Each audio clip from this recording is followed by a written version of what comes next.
អភិបាលកិច្ច AI គឺសំដៅទៅលើក្បួនច្បាប់វិន័យ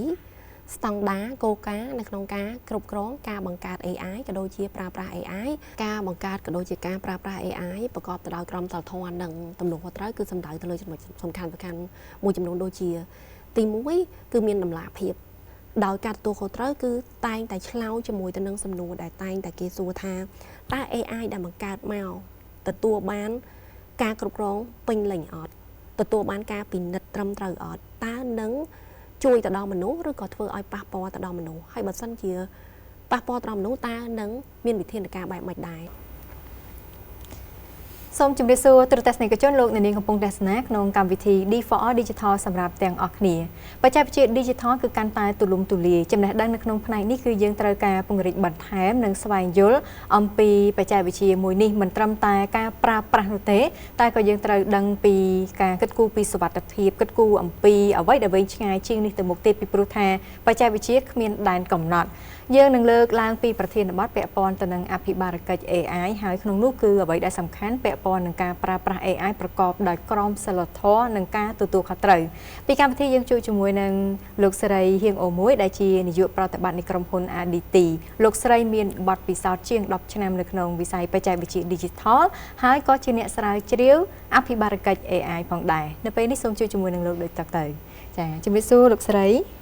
ចាជំរាបសួរចាអរគុណជាថ្មីសម្រាប់ការអញ្ជើញចូលរួមលោកស្រីថ្មីមែនតើពាក់ព័ន្ធទៅនឹងអភិបាលកិច្ច AI កន្លងទៅយើងធ្លាប់តែឮអភិបាលកិច្ចទៅលើអ្វីមួយដែលជាការងារសាមញ្ញធម្មតាប៉ុន្តែដល់ពេលចូលដល់ពាក្យ AI មួយទៀតយើងឆ្ងល់ថាគឺជាអ្វីអញ្ចឹងសូមលោកស្រីលើកឡើងពីនិយមន័យខ្លះៗចាពីពាក្យនេះចាតាក់ទងជាមួយ AI យើងហៅថាបញ្ញាសិប្បនិម្មិតនិយាយឲ្យខ្លីងាយស្រួលស្ដាប់ទៅ AI គឺដោយកូនក្មេងអញ្ចឹងបើន័យថាការដែលគេបង្កើតនិងបង្រៀនម៉ាស៊ីនឲ្យចេះដោយមនុស្សអញ្ចឹងតាមធម្មតានៅក្នុងបច្ចេកវិទ្យានៅពេលបច្ចុប្បន្នពេលដែលយើងបញ្ចូលទិន្នន័យអីគឺទិន្នន័យហ្នឹងចេញលទ្ធផលមកអញ្ចឹងប៉ុន្តែសម្រាប់ AI យើងបរៀន2មិនមែនចេះតែ2ចេះដល់3ដល់4ដល់5មិនន័យថាចេះដល់ខ្លួនឯងអញ្ចឹងកន្លែងហ្នឹងយើងហៅថា AI ចាហើយតាក់ទងជាមួយទៅនឹងអភិបាលកិច្ច AI គឺសំដៅទៅលើក្បួនច្បាប់វិន័យស្តង់ដារគោលការណ៍នៅក្នុងការគ្រប់គ្រងការបង្កើត AI ក៏ដូចជាប្រើប្រាស់ AI ប្រកបទៅដោយសុចរិតភាពប្រកបទៅដោយតម្លាភាពនិងការទំនួលខុសត្រូវឲ្យបានពេញលេញចានេះគឺនិយមន័យរបស់អភិបាលកិច្ច AI ចឹងគឺជាឧទាហរណ៍ស្រួលយល់មែនតើការលើកឡើងពី AI ដែលយើងប្រៀបដូចជាទារកឬក៏កូនក្មេងដែលទៅតែនឹងកើតរីកធំលូតលាស់យើងត្រូវការមានការបង្រៀនតម្រង់ទិសដើម្បីឲ្យដើរទៅលើផ្លូវមួយល្អត្រឹមត្រូវចាអញ្ចឹងចង់ដឹងបន្ថែមទៀតលោកស្រីតើការបង្កើតនិងការប្រើប្រាស់នៅ AI តើយើងស្ថិតនៅក្នុងក្រមសីលធម៌វិជ្ជាជីវៈឬក៏ស្ថិតនៅក្នុងការទទួលខុសត្រូវនេះគឺគួរតែរបៀបណាដែរដែលយើងហៅថាក្រមសីលធម៌និងការទទួលខុសត្រូវចាការបង្កើតក៏ដូចជាការប្រើប្រាស់ AI ប្រកបទៅដោយក្រមសីលធម៌និងទំនួលខុសត្រូវគឺសំដៅទៅលើចំណុចសំខាន់មួយចំនួនដូចជាទី1គឺមានតម្លាភាពតើប្រព័ន្ធ AI ដែលកំពុងតែដាក់ឲ្យប្រើប្រាស់យើងអាចមើលឃើញនិងពិនិត្យបានតាមវិធីណាដើម្បីដឹងថាមានតម្លាភាពពិតប្រាកដមិនមានភាពលំអៀងទៅចំណុចឬក៏ទៅអ្វីមួយដែលអាចធ្វើឲ្យប៉ះពាល់ទៅដល់មនុស្សទី2សុវត្ថិភាពតើមានសុវត្ថិភាពពេញលេញទេសម្រាប់អ្នកប្រើប្រាស់ពេលខ្លះយើងបង្កើត AI មកនៅក្នុងគោលបំណងល្អប៉ុន្តែ AI ហ្នឹងគឺត្រូវបានគេបញ្ចូលในកម្មវិធីមួយចំនួនដែលអាចប៉ះពាល់ទៅដល់អ្នកប្រើប្រាស់ឬកុំព្យូទ័រឬក៏បញ្ហាផ្សេងៗចាទី3តាក់ទងជាមួយសុចរិតភាពតើ AI ហ្នឹងមានសុចរិតភាពអត់មានភាពត្រឹមត្រូវអត់ទីហើយយើងសួរ A គាត់ឆ្លើយ B ឆ្លើយ C ហើយទិន្នន័យដែលយើងសួរទៅចែកជាមួយគាត់រាល់ថ្ងៃហ្នឹងគាត់យកទៅចែកម្លែកអត់ចាចំណុចមួយទៀតតាក់ទងជាមួយទៅនឹងឯកជនភាពតើគាត់បានរក្សាឯកជនភាពឲ្យយើងអត់គាត់យកទិន្នន័យរបស់យើងហ្នឹងទៅប្រើប្រាស់ឬក៏មានការបែងចែកទៅណាដែលធ្វើឲ្យប៉ះពាល់ទៅដល់សុវត្ថិភាពនិងឯកជនភាពរបស់យើងមួយទៀតតាក់ទងសិទ្ធិតើការប្រើប្រាស់ក៏ដូចជាការបង្កើត AI មានការប៉ះពាល់ទៅដល់សិទ្ធិរបស់អ្នកប្រើប្រាស់កម្រិតណាដែរហើយនេះគឺជាចំណុចសំខាន់បំផុតសម្រាប់ការប្រើប្រាស់ក៏ដូចជាការបង្កើត AI ប្រកបទៅដោយក្រមសីលធម៌ជាមួយទៅនឹងការទំនួលខុសត្រូវអ្វីដែលយើងតែងតែគិតទៅលើក្រមសីលធម៌គេតែងតែគិតថាតើការបង្កើត AI មួយនឹងឬក៏ប្រើ AI មួយនឹងមានផលប៉ះពាល់ទៅដល់មនុស្សអត់ មានផលវិជ្ជមានច្រើនជាងឬក៏អវិជ្ជមានច្រើនជាងនេះគឺជាចំណុចសំខាន់គ្រាន់តែរបៀបក្នុងការធ្វើការគេមានបច្ចេកទេសដើម្បីធ្វើសវនកម្មឬក៏បច្ចេកទេសក្នុងការពិនិត្យមើលឲ្យបានត្រឹមត្រូវដើម្បីប្រកាសថាអត់មានភាពលំអៀងអត់មានបញ្ហាទៅលើសុខភាពមានតម្លាភាពនិងមិនបង្កហានិភ័យទៅដល់មនុស្សនៅពេលក្រោយការដែលប្រើប្រាស់ AI ប្រកបទៅដោយការទទួលខុសត្រូវឬក៏បង្កើតដោយការទទួលខុសត្រូវគឺតែងតែឆ្លើយជាមួយទៅនឹងសំណួរដែលតែងតែគេសួរថាតើ AI ដែលបង្កើតមកទទួលបានការគ្រប់គ្រងពេញលេញអត់ទទួលបានការពិនិត្យត្រឹមត្រូវអត់តើនឹងជួយទៅដល់មនុស្សឬក៏ធ្វើឲ្យប៉ះពាល់ទៅដល់មនុស្សហើយបើសិនជា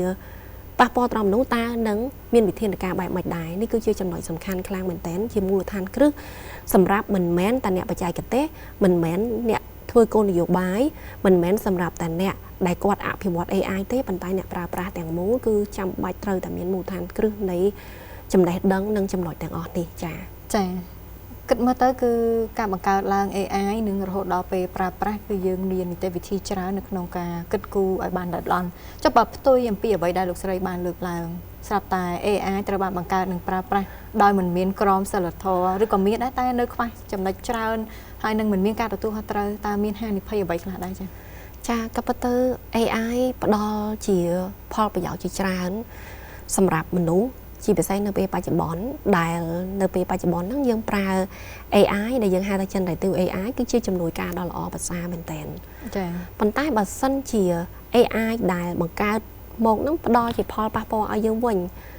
គឺយើងពិតជាពិបាកនៅក្នុងការរស់នៅដោយសារ AI ឥឡូវហ្នឹងត្រូវបានប្រើប្រាស់សម្រាប់ជីវភាពប្រចាំថ្ងៃខ្ញុំឲ្យឧទាហរណ៍សាមញ្ញមួយនៅក្នុង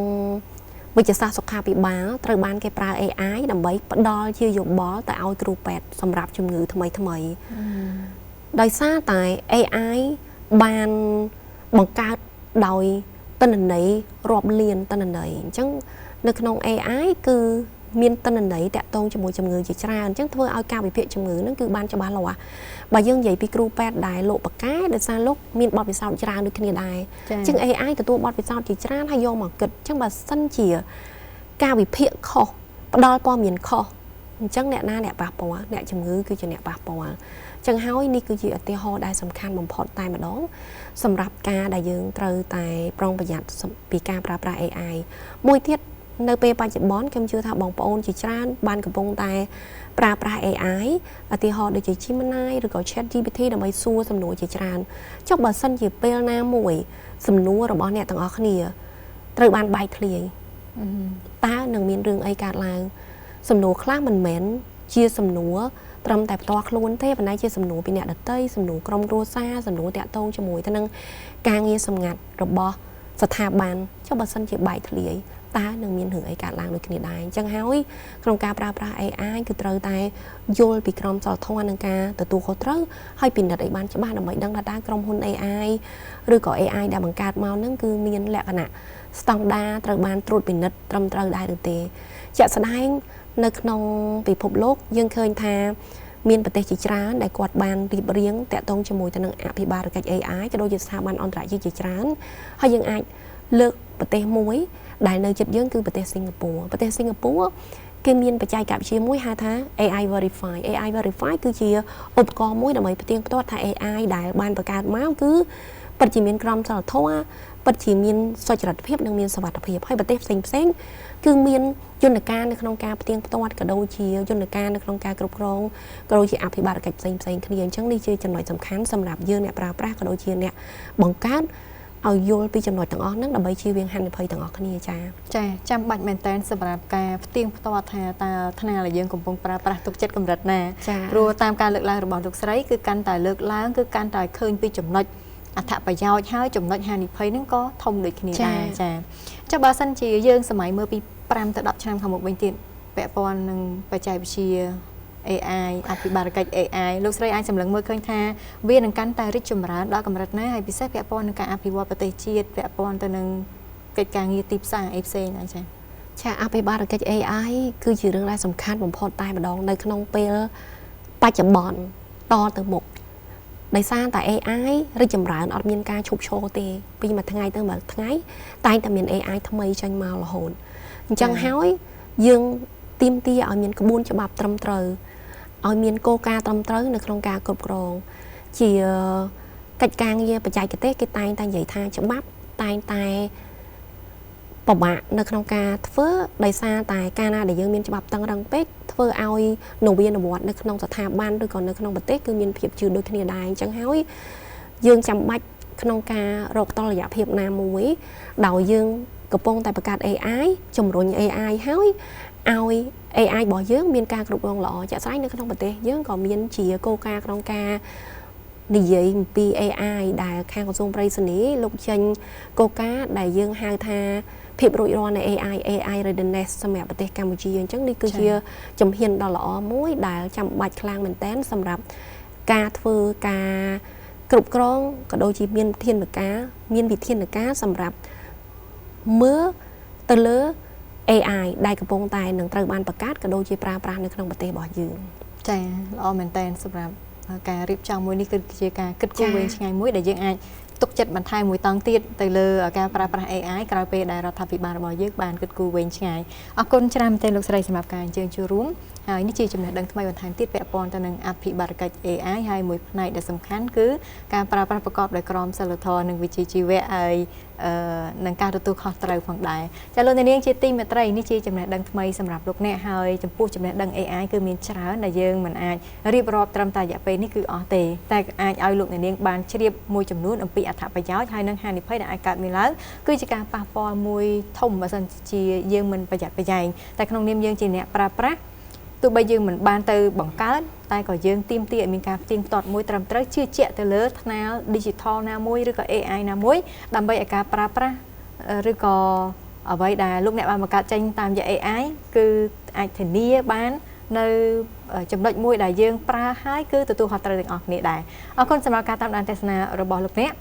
អាចទស្សនានៅក្នុងកម្មវិធី Digital នេះបានតាមរយៈការផ្សាយរបស់ BTV យើងខ្ញុំផ្សាយជូននៅថ្ងៃសុក្រនិងផ្សាយឡើងវិញនៅថ្ងៃអាទិត្យហើយនឹងមានតាមបណ្ដាញសង្គមរបស់ BTV ផងដែរចានៅពេលនេះនាងខ្ញុំសុជិញរួមជាមួយនឹងលោកស្រីហៀងអូមួយចាពីកម្មវិធីសូមអរគុណនិងសូមជម្រាបលាចា